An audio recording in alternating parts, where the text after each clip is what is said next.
তো ভোট দিয়েছেন? কোন সময় দিয়েছেন? এক্ষুনি? শুক্রমণি। আপনার নাম কি? আমার নাম শুক্রমণি দেব বর্মা। বয়সটা কত? বয়স 90। কোন স্কুলে ভোট দিয়েছেন? Hirapur GB school. ভোট দিয়েছেন? কোন সময় দিয়েছেন? এক্ষুনি? সন্তান কোলে নিয়ে দিয়েছেন? এটা কোন স্কুলে দিয়েছেন ভোটটা? একবার তো 12 তারিখ দিয়েছেন না? আবার আজকে দিতে মানে রিপোর্ট। আপনার নামটা কি? ভোট দিয়েছে? কোন স্কুলে দিছে? হীরাপুর স্কুলে। আপনার নাম কি? বয়সটা কত? আর তাই না কেডা?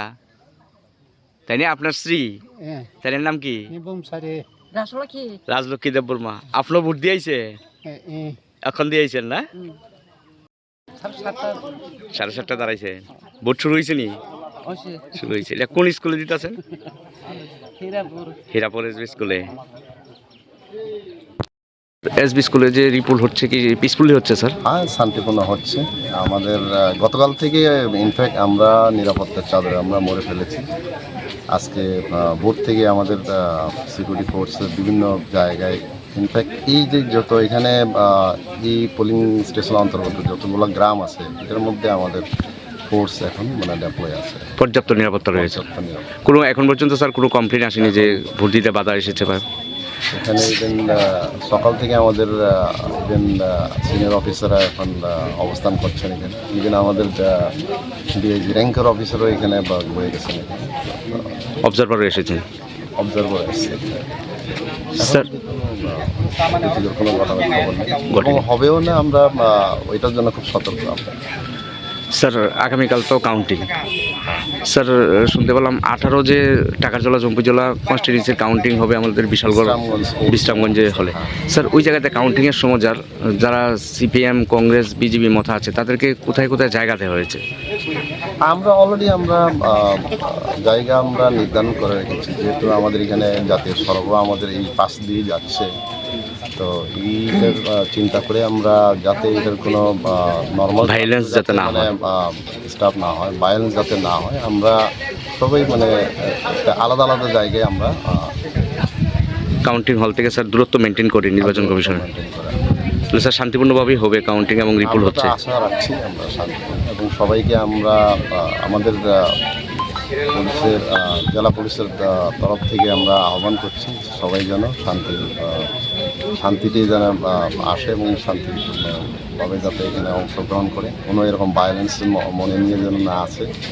সবাই উপভোগ করুন যে কাউন্টিং যে এখানে হার জিততে হবে। এখানে কাউন্টিং যারা মানে নির্বাচনের কাউন্টিংয়ের পরে যে রেজাল্টটা বেরিয়ে আসবে তারপরেই কিন্তু এই আগে আমরা পূর্বে দেখেছি এরকম হয়, কিন্তু আমি সবাইকে অনুরোধ করবো এরকম কোনো ভায়োলেন্স যেন পা না দেয়। কাউন্টিংয়ের পরে যেন নিজেদের জায়গায় আবার সুস্থভাবে ফিরে যান। স্যার আফটার কাউন্টিং শান্তি বজায় রাখতে স্যার জেলা পুলিশ প্রশাসনের পক্ষ থেকে কি পর্যাপ্ত নিরাপত্তা বাহিনী বা পুলিশের ব্যবস্থা রয়েছে? আমরা রেখেছি, আমাদের মোবাইল থাকবে, আমরা রেখেছি। আমরা সবাইকে নিয়ে আমরা আবার আজকে আলোচনায় বসছি। পিসফুল বৈঠক হবে আজকে। কালকে তো একবার হয়ে গেছে আমাদের রিটার্নিং অফিসার জম্পুজলাতেও হয়ে গেছে।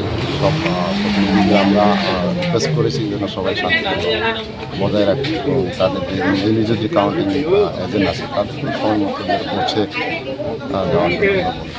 স্যার এবার ইলেকশনের আগেই যেভাবে মানে ভায়োলেন্স ছড়িয়েছে তার জন্য জেলার অনেক মানুষই আতঙ্কিত স্যার যে আফটার কাউন্টিং কি হবে। তার জন্য স্যার জেলা প্রশাসনের হেড হিসাবে আপনার তরফ থেকে একটা বার্তা। সবাইকে আমি এটাই অনুরোধ করবো, এটাতে কোনো আতঙ্কের কোনো কারণ নেই। সবাই যার যার জায়গাতে শান্তি বজায় রাখলে এটা কোনো সমস্যাই হবে না। এখন গুজবে যদি কান দেয় তাহলে কিন্তু সমস্যা হয়। গুজবের জন্য কান না দেয়, কেউ না দেয়। আমাদের পুলিশ প্রশাসন থাকবে, আমাদের সঙ্গে যোগাযোগ করতে পারে। কোনো কাছে এরকম হয়ে গেছে, ওইখানে ওই রকম হচ্ছে, এরকম এটা যত আমাদের সঙ্গে যোগাযোগ করতে পারেন যাতে এটা গুজবের মধ্যেই যেন রিয়াক্ট না করে। তাহলে স্যার জেলা পুলিশ প্রশাসনের পক্ষ থেকে কোনো ফোন নাম্বার দেওয়া হয়েছে, কন্ট্যাক্ট নাম্বার? হ্যাঁ, আমাদের এখানে তো ডিএবি কন্ট্যাক্ট নাম্বার আছে।